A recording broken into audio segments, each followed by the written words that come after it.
أعوذ بالله من الشيطان الرجيم بسم الله الرحمن الرحيم الحمد لله رب العالمين الرحمن الرحيم مالك يوم الدين إياك نعبد وإياك نستعين اهدنا الصراط المستقيم صراط الذين أنعمت عليهم غير المغضوب عليهم ولا الضالين آمين. In the name of Allah, the most gracious, the most merciful, Dr. William Campbell, Dr. Zakir Naik, Dr. Mazakas, Dr. Jamal Badawi, Dr. Samuel Nauman, and Mr. Sam Shamoun.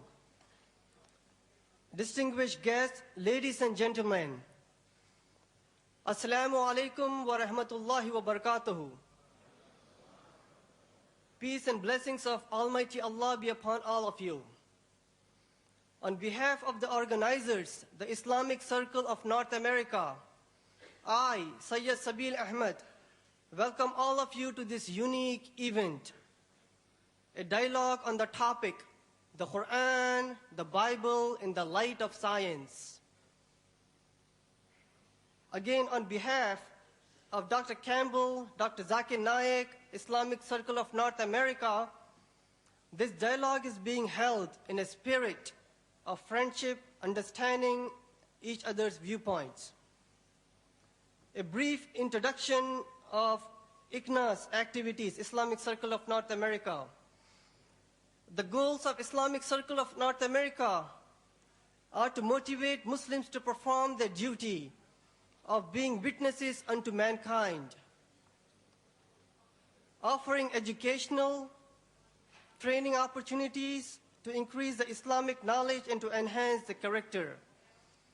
ICNA is also active in opposing immorality and oppression of all forms, supporting efforts for socio-economic justice, civil liberties in the society, strengthening the bond of humanity by serving all those in need anywhere in the world, with special focus on our neighborhood across North America. For today's unique dialogue, the two main moderators are Dr. Muhammad Naik, representing Dr. Zakir Naik, and Dr. Samuel Nauman, representing Dr. William Campbell. It is my duty to ensure a fair and proper conduct of this meeting. Therefore, we request our speakers as well as the audience to maintain due decorum for a healthy dialogue. With that, I would request Dr. Samuel Nauman to give the introduction of Dr. William Campbell. Assalamu alaikum. Thank you, Brother Sabil Ahmed. It's a pleasure and honor to be here with you this evening. And first of all, I myself, with a group of our brothers and sisters from the Christian background, really like to thank the Islamic Circle of North America and the local people who have organized this unique event. They have done a great job. They have worked very hard. And now we have come to the last moment to be here. Dr. William Campbell did his medical work in Cleveland, Ohio at Case Western Reserve University. He worked for 20 years in Morocco, where he learned Arabic. After 7 years in Tunisia, he wrote his book, Answering Dr. Maurice Bucaille's. He is a convinced Christian who likes to explain the Injil or the gospel to everyone. At age 74, Dr. Campbell is retired with 10 grandchildren. And we are really thankful and we are really happy to be here with you tonight. Thank you.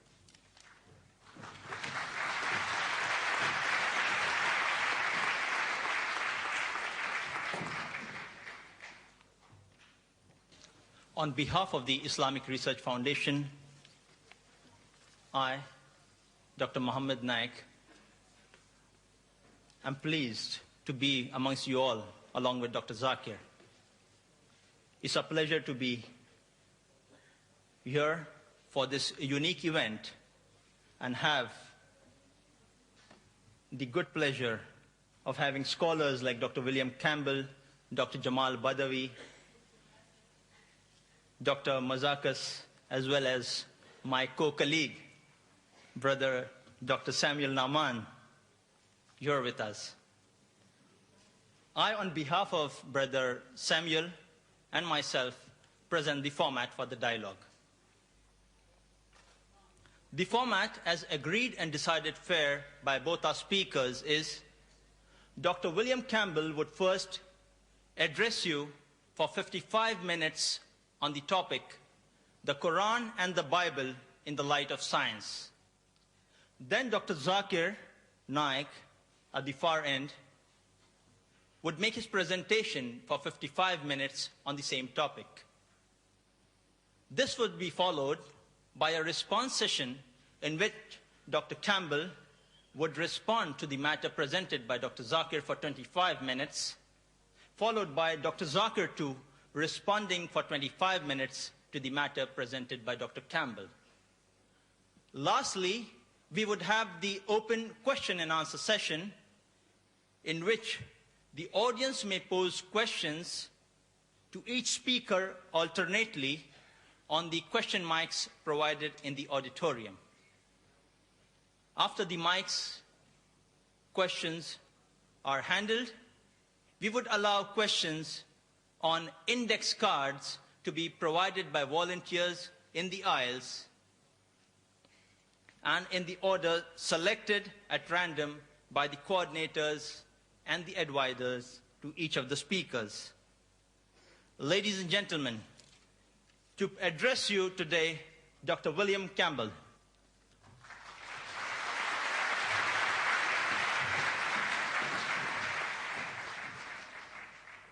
Greeting to Dr. Naik, who almost surely came the farthest. Greeting to Sabil Ahmed and Mohammed Naik. And greeting to the organizing committee. Calling this the ultimate dialogue is a bit of an exaggeration, but it is good advertising. And greetings to you, the audience. I'd like to also bring greetings in the name of Yahweh, or better known as Jehovah, the great Creator God who loves us. I wish to start by speaking about words. Tonight we are going to speak about the words of the Bible and the words of the Koran. The scholars of modern linguistics tell us a word, a phrase, or sentence means what it meant to the speaker and the person or crowd of people listening. In the case of the Koran, what it meant to Muhammad and those listening to him. In the case of the Bible, what it meant to Moses or Jesus or those listening to them. To check this, we have the context of all the usages in the Bible or the Koran. In addition, there is the poetry and letters of that century. For the Gospel, the 1st century AD. For the Koran, the 1st century of the Hijra. If we are going to follow the truth, we may not make up new meanings. If we are seriously after truth, there are no permissible lies. Here is an example of what I'm talking about. You can have the first slide here.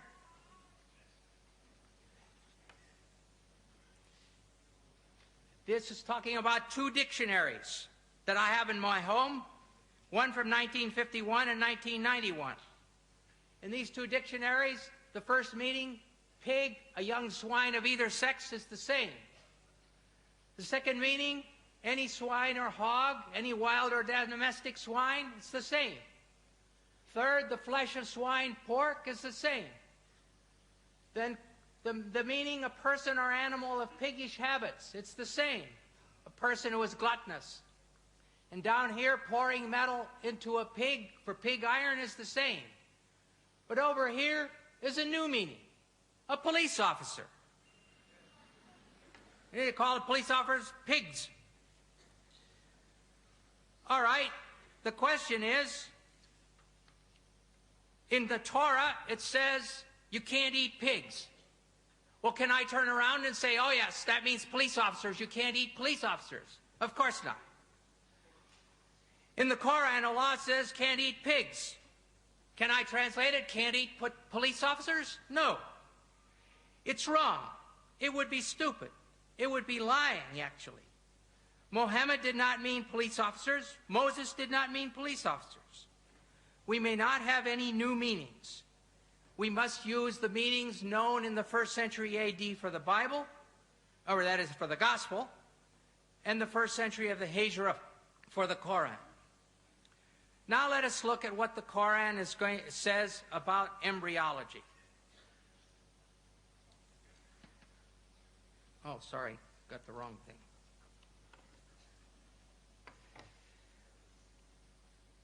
It has been said that the idea of the embryo developing through stages is a modern one, and that the Quran is anticipating modern embryology by depicting differing stages. In a pamphlet entitled Highlights of Human Embryology by Keith Moore, Dr. Moore claims the realization that the embryo develops in stages in the uterus was not discussed or illustrated until the 15th century. We will weigh this claim by considering the meaning of the Arabic words used by the Quran, and secondly, by examining the historical situation leading up to and surrounding the Quran. We will start by looking at the main words using the word alaka, main verses. The Arabic word alaka in the singular, or alaq as the collective plural, is used 6 times. In the Surah of the Resurrection, Al-Qiyamah, 75, 35 to 39, we read, "Was he man, not a drop of sperm ejaculated? Then he became alaka, and God shaped and formed and made of him a pair, the male and the female." In the Surah of the Believer, Al-Mu'min, 40:67, it says, "He it is who created you from dust, then from a sperm drop, then from a leech-like clot, alaka, then brings you forth as a child, that perhaps you may understand." In the Surah of the Pilgrimage, Al-Hajj 22:5, it says, "O mankind, if you have doubt about the resurrection, consider that we have created you from dust, then from a drop of seed, then from a clot, alaka, then from a little lump of flesh, shapely and shapeless." And finally, the fullest treatment is in the Surah of the Believers, Al-Mu'minun, 23:12 to 14, which reads, "Verily, we created man from a product of wet earth, then placed him as a drop of seed in a safe lodging. Then we fashioned the drop a clot, alaka, and of the clot we fashioned a lump, and of the lump we fashioned bones, and we clothed the bones with meat. Then we produced it as another creation." And here you have the stages according to the Quran. Nutfa, sperm. Alaka, clot. Mudaga, piece of meat. Adam, bones. And the 5th stage, dressing the bones with muscles. Over the last 100+ years, this word alaka has been translated as follows. There's 10 translations here. I'm not going to read them all. 3 are in French, where it says un gomo de sang, or a clot of blood. 5 versions are English, where it's either clot or leech-like clot. 1 version is in Indonesian, at the bottom there, sigampal dara, lump of or clot of blood.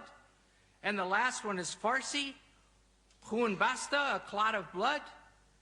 As every reader who has studied human reproduction will realize, there is no stage as a clot during the formation of a fetus. So this is a very major scientific problem.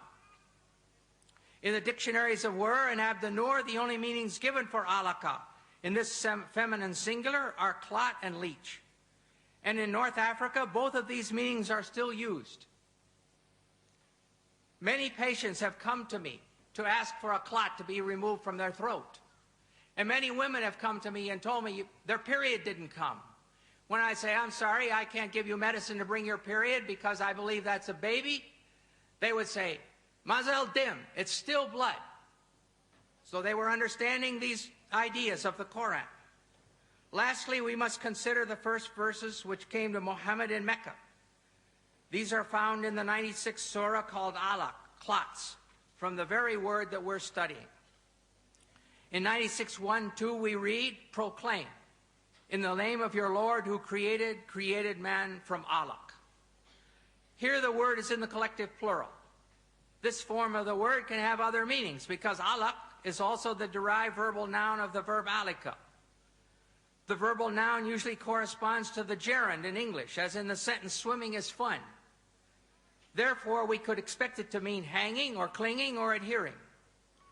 But the 10 translators listed above have all used clot, or congealed blood, in this verse too. In spite of the number and qualifications of these translators who use the word clot, the French Dr. Maurice Bucaille has sharp words for them. He writes, "What is more likely to mislead the inquiring reader is once again the problem of vocabulary. The majority of translations describe, for example, man's formation from a blood clot. A statement of this kind is totally unacceptable to scientists specializing in the field. This shows how great the importance of an association between linguistic and scientific knowledge is when it comes to grasping the meaning of Quranic statements on reproduction." Put in other words, Bucaille is saying, nobody has translated the Quran correctly until I, Dr. Bucaille, came along. How does Dr. Bucaille think that it should be translated? He proposes that instead of clot, the word alaka should be translated as something which clings, which would refer to the fetus being attached to the uterus through the placenta.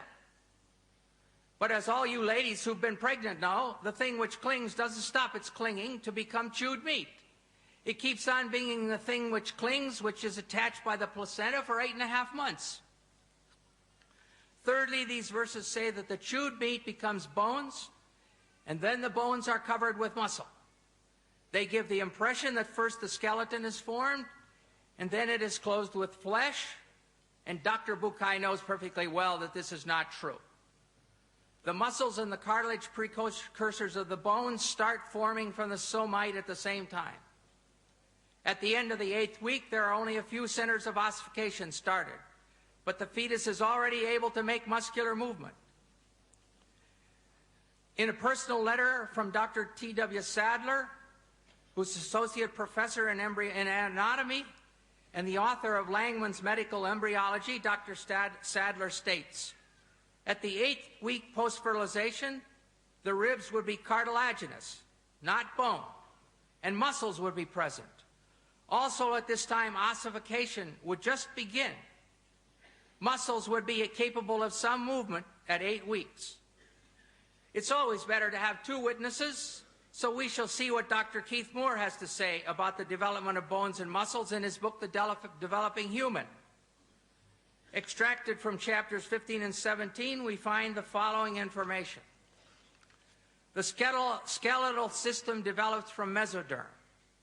The limb muscles develop in the limb buds that are derived from this somatic mesoderm. We see that here on this slide. It's difficult perhaps to see, but there's the limb bud.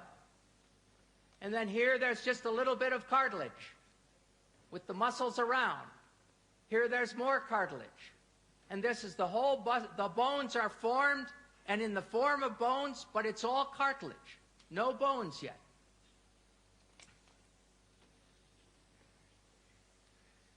This second slide shows how it forms. Here's the cartilage. Now, just the bone looks like cartilage. And then it starts to have some calcium deposited. And then it starts to have ossification and bone formed.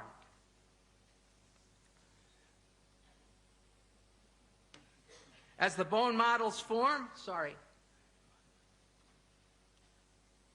I want to go back to this. As the bone models form, myoblasts develop a large muscle mass in each limb bud, separating into extensor and flexor muscles. In other words, the limb muscles develop simultaneously from the mesenchyme surrounding the developing bones. So there's the cartilage, and here are the muscles developing around the cartilage. During a personal conversation with Dr. Moore, I showed him Dr. Sadler's statement, and he agreed that it was absolutely valid. Conclusion: Dr. Sadler and Dr. Moore agreed. There is no time when calcified bones have been formed and then the muscles are placed around them. The muscles are there several weeks before there are calcified bones, rather than being added around previously formed bones as the Quran states. The Quran is in complete error here. The problems are far from being solved. Let us return to alaka. Dr. Moore also has a suggestion. He says another verse in the Quran refers to the leech-like appearance and the chewed-like stages of human development. From this definition, Dr. Moore has gone ahead to propose that a 23-day embryo, 3 millimeters long, that's 1/8 of an inch. I can hardly put my fingers that close together without touching. This is Carnegie Stage 10, shown on the inside cover of Moore's book. This is the beginning, and here's the sperm entering the egg. So that's stage 1. Comes down here to stage 6 in the 2nd week. And here's the 3rd week. And there's stage 10, and here is day 23. And this is what Dr. Moore wants to say looks like a leech. If we look further, though, and look at the X-ray, here's day 22, and the backbone is still open. And when we look at day 23, the backbone is open there, and it's open there, and the head is wide open. It doesn't look like a leech at all. And if you keep on, and this is a diagram of it. The head is open, the rostral neuropore. And finally, this diagram shows there is the 20-day embryo. It's got a yolk sac. It's got an umbilicus. It doesn't look like a leech at all. The problem, the great problem with these new definitions for the word alaka is that no confirming examples have been provided from the Arabic used in the centuries surrounding the Hijra. The only way to establish the meaning of the word is by usage. The only way to establish whether the singular form alaka can mean a 3-millimeter embryo or the thing that clings is to bring sentences demonstrating this usage from the literature of the Arabs of Mecca and Medina close to the time of Muhammad, especially from the language of the Quraysh. This will not be an easy task because much work has already been done on the clear Arabic of the Quraysh. The early Muslims understood intuitively the need to know exactly what the Quranic words mean. And for this reason, they made comprehensive studies of their language and poetry. Hamza Boubacar, former rector of the main mosque in Paris, brought up this subject at a conference on the one God in Montpellier in 1985. He posed the question to the audience: has the comprehension of the text of the Quran known at the time of Muhammad remained stable? And his answer was, ancient poetry shows that it has. We can only conclude, if the verses which bring spiritual comfort and hope to Muslims have remained stable, then the scientific statements embedded in those verses must also be accepted as stable, unless new evidence can be brought forward. This is especially important since some of the verses say that this information is a sign. The Surah of the Believer, as we saw above, says, He it is who created you from dust, then from a sperm drop, then from a clot, alaka, that perhaps you may understand. And in the Surah of the Pilgrimage, he said, O mankind, if you have doubt about the resurrection, consider. Therefore, the question must be asked. If it was a clear sign to the men and women of Mecca and Medina, what did they understand from the word alaka, which would lead them to faith in the resurrection?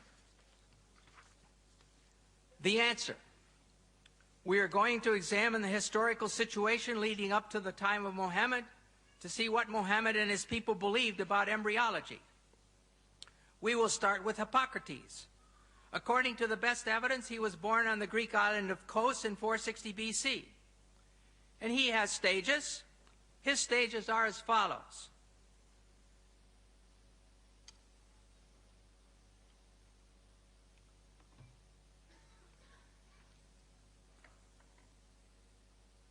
The sperm is a product which comes from the whole body of each parent.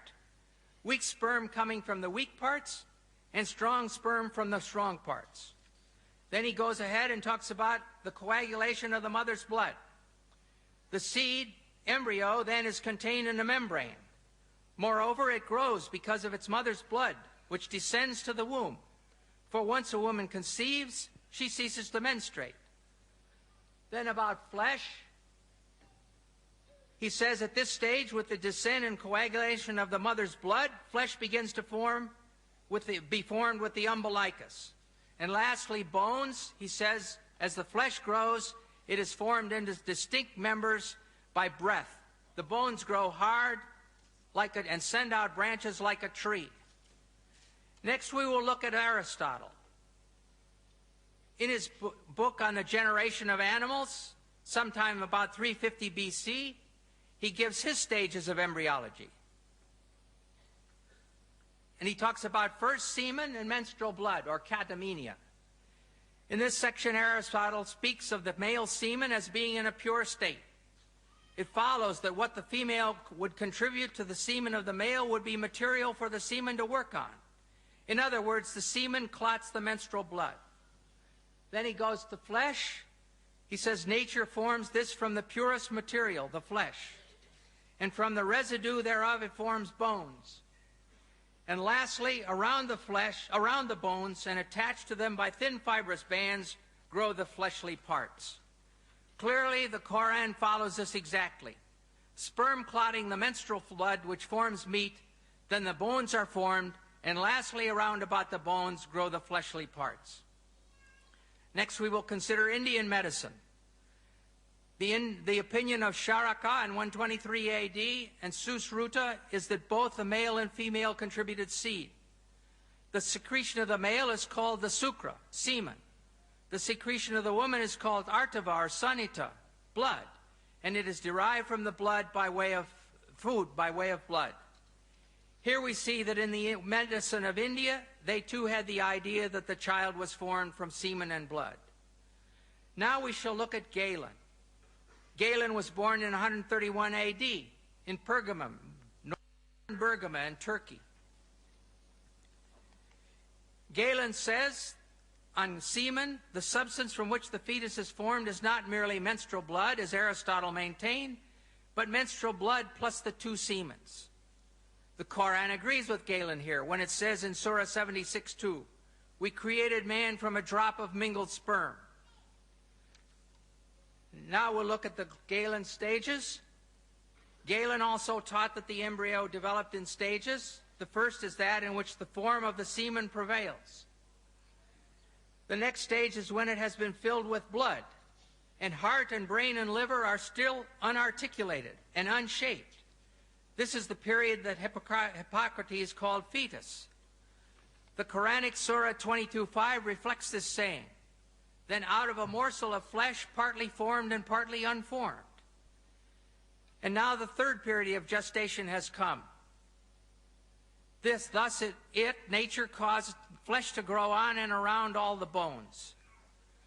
We saw above that the Quran agrees with this in Surah 23:14, where it says, "And we clothe the bones with meat." The fourth and final period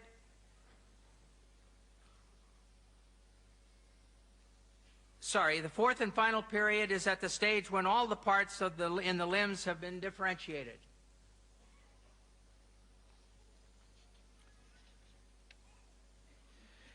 Galen was so important in medicine that just about the time of the Hijra, 4 leading medical men in Alexandria, Egypt, decided to form a medical school, using 16 books of Galen as the basis of the studies. This continued up to and including the 13th century. We must now ask ourselves, what was the political, economic, and medical situation in Arabia at the time of Muhammad? From the Hadramaut in Yemen, the caravans of the spice trade passed north through Mecca and Medina and then reached into all of Europe. In northern Arabia, in about 500 AD, the Ghassanids took over, and by 528, they controlled the Syrian desert over to the outskirts of Medina. Syriac, a form of Aramaic related to Arabic, was their official language.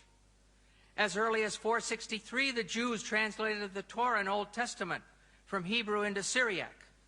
The British Museum has a copy. This made it available to the Ghassan, who were Christians, and to the Jewish tribes in Arabia. During this time, Sergius al-Rasini, who died in Constantinople in 536, one of the earliest and greatest translators from Greek into Syriac, translated various works on medicine, including 26 works of Galen. This made them available in the kingdom of Khosrow I in Persia and to the Ghassan tribe whose influence extended to the outskirts of Medina. Khosrow I, Arabic Kisra, king of Persia, was known as Khosrow the Great. His troops conquered areas as far away as Yemen, and he also loved learning and started several schools. The school of Jundi Shapur became, during Khosrow I's long reign of 48 years, the greatest intellectual center of the time. Within its walls, Greek, Jewish, Nestorian, Persian, and Hindu thought and experience were freely exchanged. Teaching was done largely in Syriac, from Syriac translations of Greek texts. This meant that Aristotle, Hippocrates, and Galen were readily available when the medical school at Jundi Shapur was operating during his reign. The next step was that the conquering Arabs compelled the Nestorians to translate their Syriac texts of Greek medicine into Arabic. The translation from Syriac to Arabic was easy, as the two languages had the same grammar. Concerning the local medical situation during Muhammad's life, we know there were physicians living in Arabia during this period. Harith ben Khalada was the best educated physician trained in the healing arts. He was born about the middle of the 6th century at Taif, in the tribe of Bani Thaqif. He traveled through Yemen and then Persia, where he received his education in the medical sciences at the great medical school of Jundi Shapur, and thus was intimately acquainted with the medical teachings of Aristotle, Hippocrates, and Galen. Having completed his studies, he practiced as a physician in Persia, and during this time he was called to the court of King Khosrow, with whom he had a long conversation. He came back to Arabia about the beginning of Islam and settled down at Taif. While there, Abu al-Khair, a king of Yemen, came to see him in connection with a certain disease, and on being cured, rewarded him with much money and a slave girl. Though Harith ben Khalada did not write any book on medicine, his views on many medical problems are preserved in his conversation with Khosrow. About the eye, he says that it is constituted of fat, which is the white part. And then the second is constituted with water, which is the black part, and of wind, which constitutes the eyesight. Well, these things we know to be wrong now, but this was Greek thought. All this goes to show the acquaintance of Harith with the Greek doctors. Summarizing the situation in a few words in his book, Histoire de la Médecine Arabe, Dr. Lucien Leclerc writes, Harith ben Khalada studied medicine at Jundi Shapur, and Muhammad owed to Harith a part of his medical knowledge. Thus with the one as well as the other, we easily recognize the traces of Greek medicine. Sometimes Muhammad treated the sick, but in the difficult cases, he would send the patients to Harith. Another educated person around Muhammad was Nadir bin Harith. Not related to the doctor, he was a Qurayshite and cousin of Muhammad, and had also visited the court of Khosrow. He had learned Persian and music, which he introduced among the Quraysh at Mecca. However, he was not sympathetic to Muhammad, mocking some of the stories in the Quran. Muhammad never forgave him for this, and when he was taken prisoner at the Battle of Badr, he caused him to be put to death. In summary, we see that 1. Arabs living in Mecca and Medina in 600 had political and economic relations with people from Ethiopia, Yemen, Persia, and Byzantine. A cousin of Muhammad knew Persian well enough to do his musical studies in it. 3. The Ghassan tribe, which ruled the Syrian desert over to the gates of Medina, used Syriac, one of the main languages used to teach medicine in Jundi Shapur, as their official language. An ill king of Yemen came to Taif to consult the physician Harith ben Khalada, who had been trained where? At Jundi Shapur, the best medical school in that world, and to whom Muhammad sometimes sent patients. 5. During Muhammad's lifetime, a new medical school was established in Alexandria, using the 16 books of Galen as their texts. This all shows that there was ample opportunity for Muhammad and the people around him to have heard of the embryological theories of Aristotle, Hippocrates and Galen, when they went to seek treatment from Harith ben Kalada and other local doctors. Thus, when the Quran says in the late Meccan Surah of the Believer, 40:67, He it is who created you from dust, then from a sperm drop, then from a leech-like clot, that perhaps you may understand. And then in the Surah of the Pilgrimage, O mankind, if you have doubt about the resurrection, consider what we have created, that we have created you from dust. It is correct for us to ask again, what were they to understand? What were they to consider? And here are the Quranic stages again. Nutfa, sperm. Alaka, clot. Mudagha, piece of meat. Adam, bones. And 5, dressing the bones with muscles. The answer is very clear. They were understanding and considering that which was common knowledge, the embryological stages as taught by the Greek physicians. I don't mean that Muhammad's listeners all knew the names of the Greek physicians, but they knew the embryological stages of the Greek physicians. They believed that the male sperm mixed with the female menstrual blood to cause it to clot, and this became the baby. 2, they believed there was a time when the fetus was formed and unformed. 3, they believed the bones formed first and then were covered with muscle. Allah was using that common knowledge as a sign encouraging the listeners and readers to turn to Him. The trouble is that this common knowledge was and is not true. Arab physicians after Muhammad. We must now look at 2 well-known physicians from the period after Muhammad. Obviously, they had no effect on the Quran, but they demonstrated that faith in the embryological ideas of Aristotle, Hippocrates, and Galen continued among the Arabs right up to the 1600s. If the correct translation of alaka is leech-like substance, as modern Muslims like Shabir Ali claim, there is no place where these post-Quranic doctors said so. In fact, it's just the opposite. The ideas of these Greek physicians were being used to explain the Quran, and the Quran was quoted to enlighten the meaning of the Greek physicians.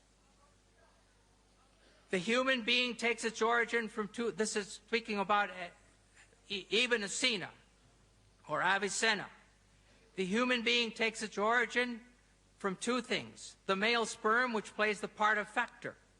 The female sperm, first part of the menstrual blood, which provides the matter. Thus we see that Ibn Sina gave the female semen exactly the same role that Aristotle had assigned to the menstrual blood. It is difficult to overstate the importance of Ibn Sina as a scientific and philosophical authority for the pre-modern Europeans. Then we're going to look at Ibn Qayyim al-Jawziyah. Ibn Qayyim took full advantage of the agreement between Quranic revelation and Greek medicine.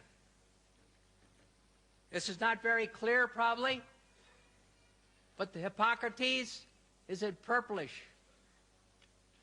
and the Quran is in bold type, green, and the Hadith is in purple, and commentaries are in red, and his own thoughts in sort of a blue-green.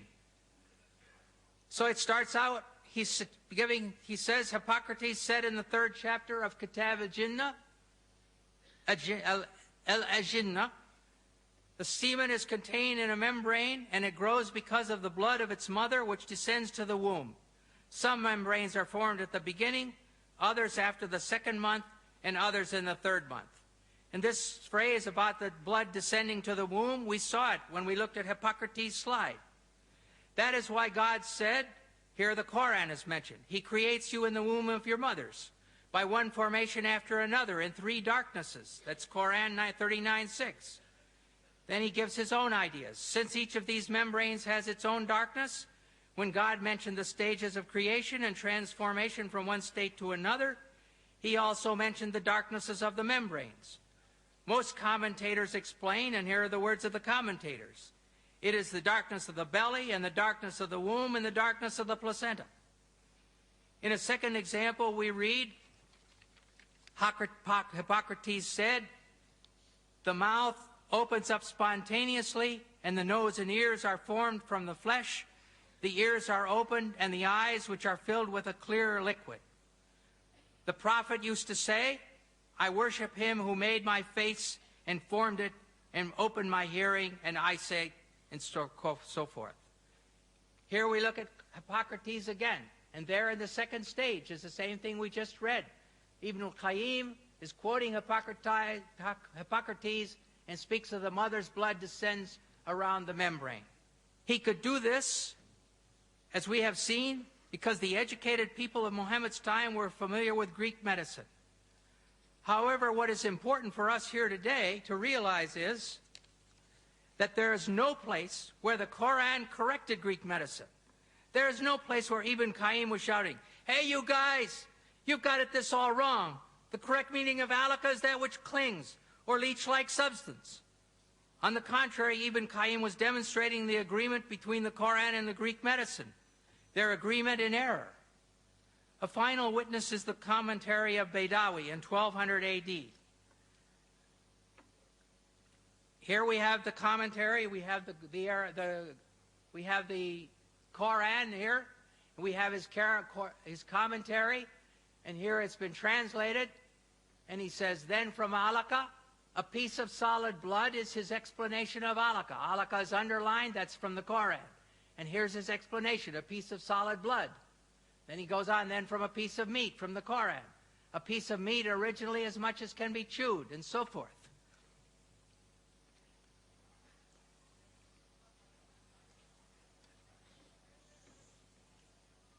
As I mentioned at the beginning of this study, it has been said that the idea of the embryo developing through stages is a modern one, and that the Quran is anticipating modern embryology by depicting differing stages.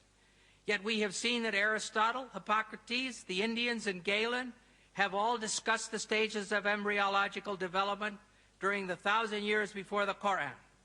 And after the coming of the Quran, the account of the different stages, as described by the Quran and the Greek doctors, was carried on in the teachings of Avicenna and Ibn Qayyim, and is essentially the same as that taught by Galen and those preceding him.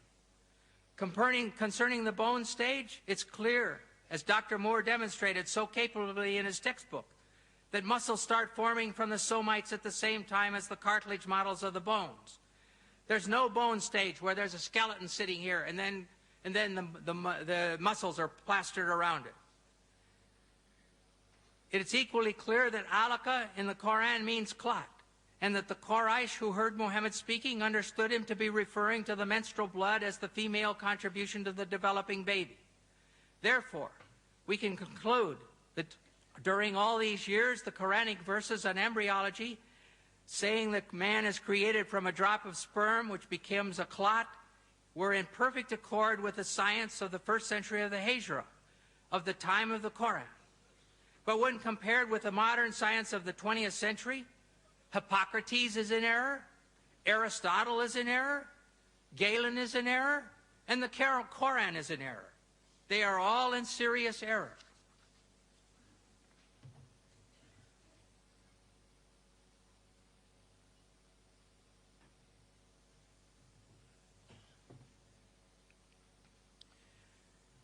Now we're going to look at a little bit about moonlight.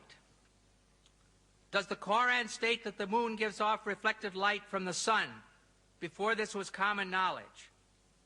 In the Surah of Noah, 71, 15, 16, it says, "See ye not how Allah has created the seven heavens one above another, and made the moon a light, nur, in their midst, and made the sun as a lamp, siraj?"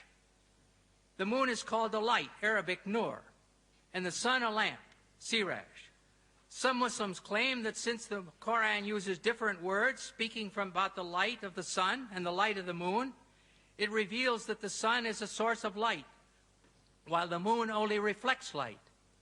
This claim is implied very strongly by Shabir Ali in his booklet Science in the Quran, and stated clearly by Dr. Zakir Naik in his video, "Is the Quran God's word?"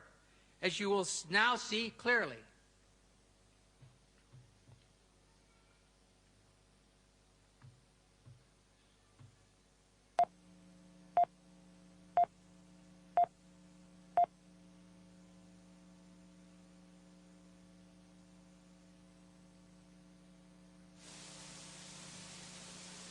The light that we have, the light that we obtain from the moon, where does it come from? So he will tell me that previously we thought that the light of the moon was its own light. But today, after science has advanced, we have come to know that the light of the moon is not its own light, but it's a reflected light of the sun. I will ask him a question. That it is mentioned in this Quran, in Surah Al-Furqan, chapter number 25, verse number 61. Blessed is he who has created the constellation and placed therein a lamp and a moon, which has reflected light. The Arabic word for moon is qamar. And the light described there is munir, which is borrowed light, or nur, which is a reflection of light. The Quran mentions that the light of the moon is reflected light. You say you discovered it today. How come it's mentioned in the Quran 1400 years ago? He will pause for a time. He won't reply immediately, and then may say, maybe it's a fluke. I don't argue with him. For sake. Near the end of the video, we heard Dr. Naik explain the Arabic word for moon is qamar, and the light described there is munir, which is borrowed light, or nur, which is a reflection of light. Please do not forget what he said. Munir is borrowed light, and nur is reflected light. Not only is this claimed to be a statement in keeping with scientific truth, but it is also claimed to be scientifically miraculous, since this was supposedly only discovered relatively recently. It is correct that the moon does not emit its own light, but only reflects the light of the sun. But this was known already almost 1,000 years before Muhammad. Aristotle, in about 360 BC, discussed knowing that the earth was round by its shadow on the moon. He could only speak of the earth's shadow crossing the moon if he knew that moonlight is reflected light.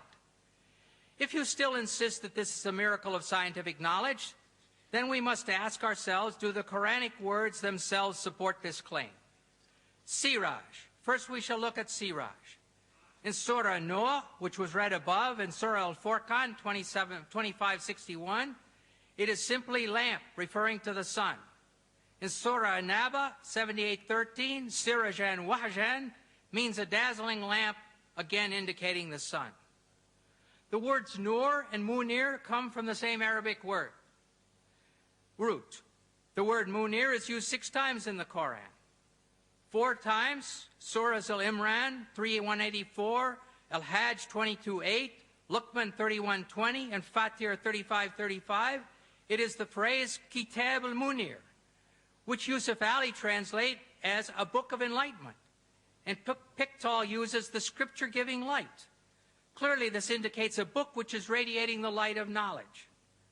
Nothing about reflection. Nur.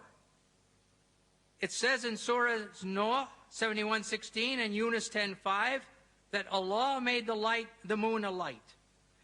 Thus we find that the Quran says that the moon is a light, and it never says that the moon reflects light. Moreover, in other verses, the Quran says that Allah is a nur, a light.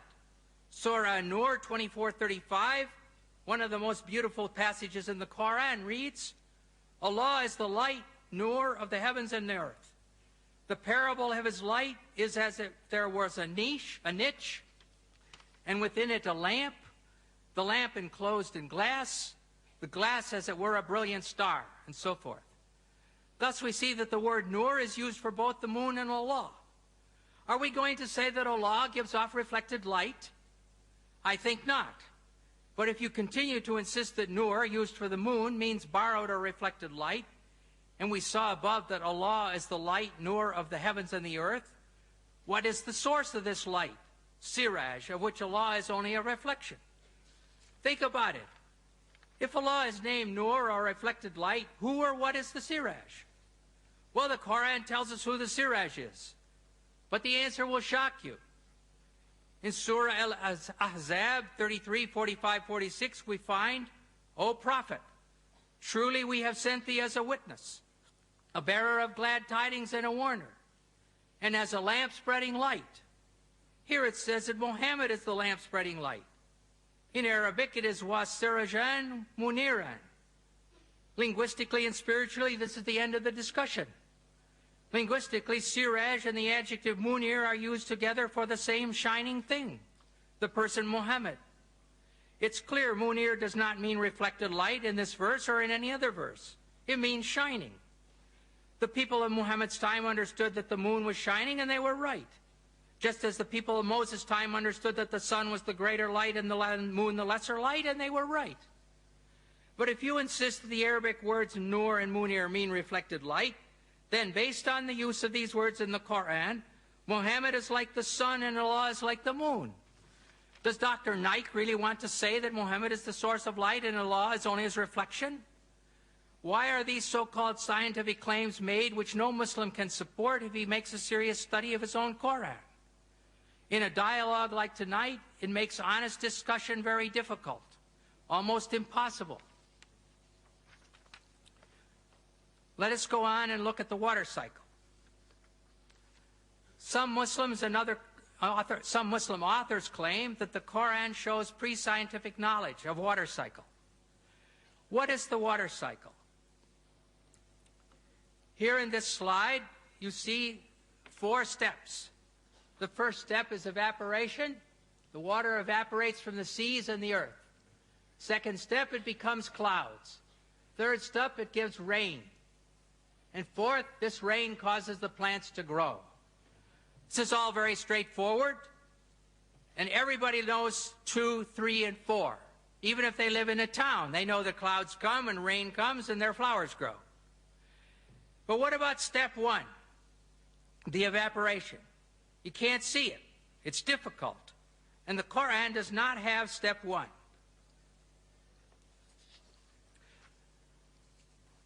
Now we're going to look at a prophet from the Bible, a prophet from 700 BC, Prophet Amos, and he writes, "He who made the Pleiades and Orion, who turns blackness into dawn and darkens day into night, and then who calls off for the waters of the sea," stage 1, "and pours them out over the face of the land," stage 3. The Lord Yahweh is his name. And one other prophet is Job in 36, 26, 28, at least 1,000 years before the Hijrah. He says, "How great is God, beyond our understanding. The number of his years is past finding out." Stage 1, he draws up the drops of water, which distill from the mist as rain. That's stage 3. And then the clouds are mentioned, stage 2, which pour down their moisture and abundant showers fall on mankind. So here in the Bible, this difficult stage 1 is there from more than 1,000 years before the Quran. Now let us go on and look at mountains. The Quran has more than a dozen verses stating that God placed firm and unmovable mountains on the earth. And in some of these verses, the mountains are listed as either a blessing for believers or a warning for the unbelievers. One example of this is found in the Surah Luqman, 31, 10, 11, where the mountains are one of 5 warnings. It says, He has created the heavens. Says he has created the heavens without supports that you can see, and has cast El-Ka onto the earth firm mountains, Rawasiya, lest it should shake with you. In the prophets, Al-Anbiya, 21:31, as one of 7 warnings, we read, "And we have set on the earth firm mountains, lest it should shake with you, with them." Finally, in the Bee, Nahl 16:15, says, "And he has cast El-Ka onto the earth firm mountains, Rawasiya, lest it should shake with you." We see then that the believers and unbelievers are told that Allah has done this great thing. He's thrown down and placed the mountains so that the earth will not shake violently with them. Therefore, we must ask ourselves, what did they understand? In the next 2 verses, another picture is given. The news, Anaba 78:6-7. Have we not made the earth an expanse and the mountains as stakes, el jibala otadan, as those used to anchor a tent in the ground? And then the overwhelming, el Ghashiyah, 88, 17, 19. Do they, the unbelievers, not look at the mountains, el jibal, how they've been pitched like a tent? Here men are told that the mountains are placed as tent pegs. Tent pegs keep the tent stable. So again, the idea is put forward that the mountains will keep the earth from shaking. A third picture is presented in the word rawasiya, used for mountains. This word comes from the Arabic root arsa, and the same root is used for the Arabic word for anchor. To throw out or cast the anchor is elqa al-mirsa. So instead of cast the anchor to keep the ship from moving, we have cast the mountains to keep the earth from shaking. From these pictures, it is clear that Muhammad's followers understood that the mountains were thrown down like tent pegs to keep a tent in place, like an anchor to hold a ship in place, to stop the earth from moving, i.e. limit earthquakes. But in fact, this is false. The forming of mountains causes earthquakes. Therefore, these verses present a definite problem. Dr. Maurice Bukai recognized this and discussed them in his book, The Bible, the Quran, and Science. After quoting the above verses about mountains, he says, modern geologists describe the folds in the earth as giving foundation to the mountains, and the stability of the earth's crust results from this phenomenon of these folds. When asked about this, Professor of Geology Dr. David A. Young says, while it is true that many mountain ranges are composed of folded rock, and the folds may be of large scale, it's not true that the folds render the crust stable. The very existence of the folds is evidence of instability in the crust. In other words, mountains don't keep the earth from shaking. Their formation caused and still causes the surface of the earth to shake. Geological theories at the present time propose that the hardened crust of the earth is made of sections or plates, which slowly move in relation to each other. Sometimes the plates separate, like North and South America separating from Europe and Asia, and Europe and South Africa. And sometimes they go together, and they slide next to each other, and they bump into each other. And then they cause earthquakes. An example this time of mountain formation is found in the Middle East, where the migration of Arabia toward Iran has resulted in the Zagros Range in Iran. In many parts of the world, as one travels along the roads, one sees a hillside where the sandstone layers, which were horizontal when they were deposited, are now sticking up at angles. And so here you can see these sandstone layers, which were horizontal in the beginning, now they're sticking up at 75 degrees, where they were pushed up there by an earthquake, by the mountains being formed. Sometimes the plates get caught on each other and stop sliding. During this period, great forces are built up.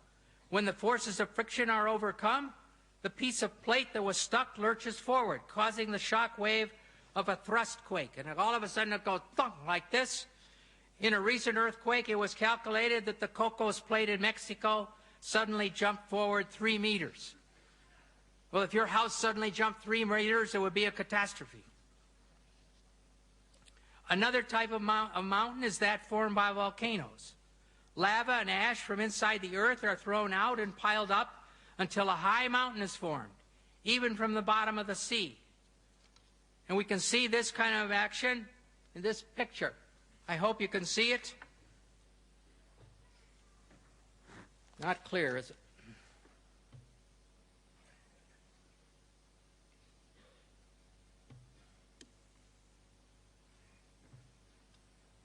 The ocean crust is right here, and the continental crust is there, and the oceanic crust is going down under the continental crust, and mountains have been formed here. Here's a volcano, and here is the magma, or the molten rock, going up through the volcano. And here's another volcano with magma going up. And so this is how the mountains are formed, and earthquakes are formed.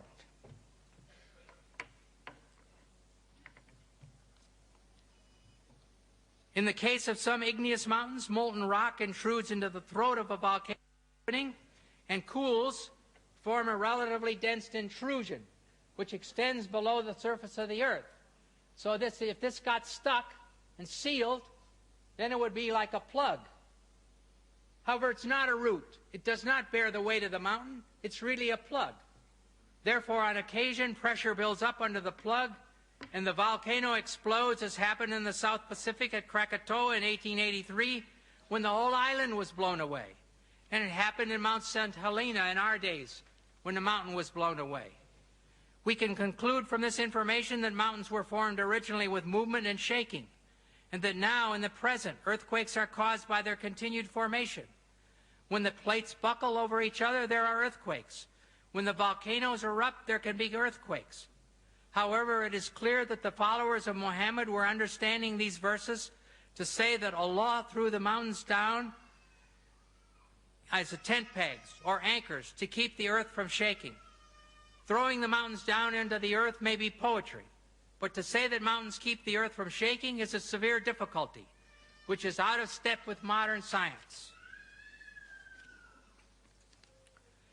Now we're going to take a little look at what the sun says about the Quran says about the sun.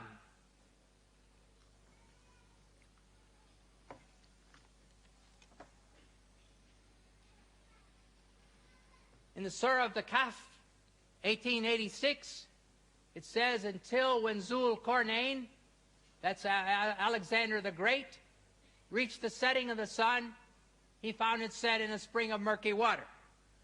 I'm sorry. In 20th century science, the sun does not set in a spring of murky water.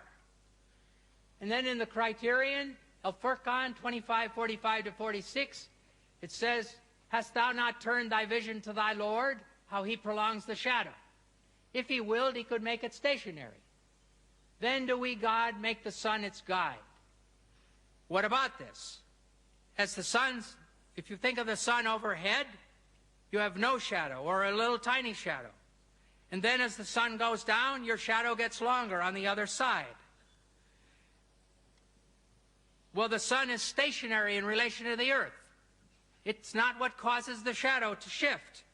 The rotating earth guides the shadows. So if you demand 20th century accuracy, the surah should say, the rotating earth causes the shadows to change. Now we'll look at a different subject, Solomon's death. Whether this is science, I don't know. Maybe sociology. Solomon's dead. He's propped up on his staff. It says the jinns worked for him as Solomon desired. Then when we decreed death upon Solomon, nothing showed them his death except a little creeping creature of the earth, which gnawed away his staff. And when he fell, the jinns saw clearly how, if they had known the unseen, they would not have continued in the humiliating penalty of work. So here's Solomon. He's dead. He's propped up on his staff, like a wakaf in Morocco, overseeing only a road gang. And no cook comes to ask him for what he wants for dinner. And no general comes for orders. And none of his nobles come to say, let's go hunting. No one notices. I'm sorry. I do not believe this story. And it won't fit 20th century sociology or 7th century sociology, where the king would never be left alone like that. Now finally, let us look at milk.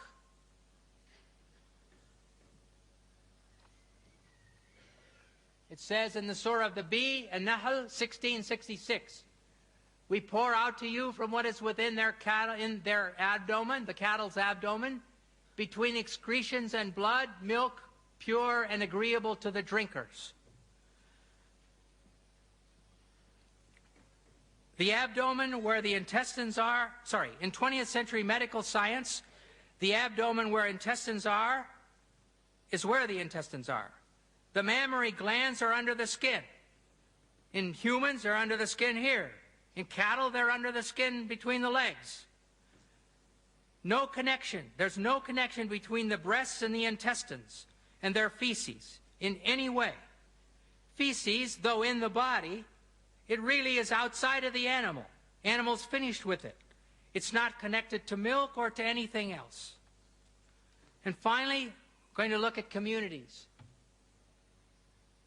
The Surah of the Cattle, Al-An'am 638, there is not an animal on the earth, nor a being that flies on two wings, but forms communities like you. Speaks about no animal on earth, not a being that flies. And then it says that every one of them is communities like you. And I assume that the Quran is speaking about we humans. Well, in some spiders, when they finish mating, the mother eats the father. Well, I'm glad that my wife didn't eat me. Even in bees, the extra male drones are thrown out to die. Well, I'm glad also that after we had 4 children, that my wife didn't push me out of the house, too. Finally, the lions.